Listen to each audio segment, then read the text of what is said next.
XFM Express Balita. Express Balita.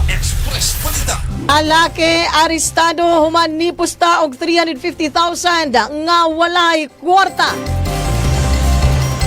Sa Italia sa report pilagi ni katropang Jao Pagutayaw sa XFM Bukidnon. XFM Report.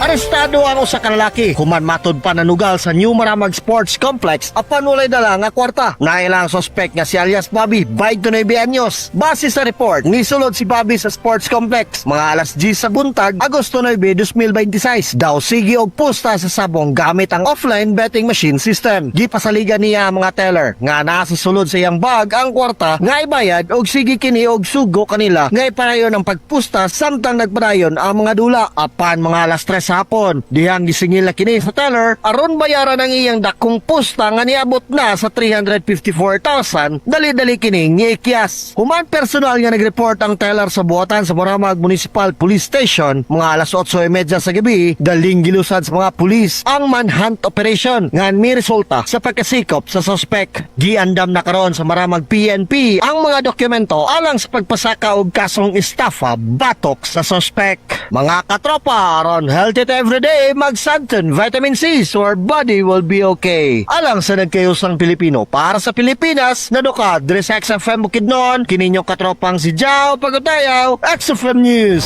XFM Report. Balitang dukan, balitang salutan.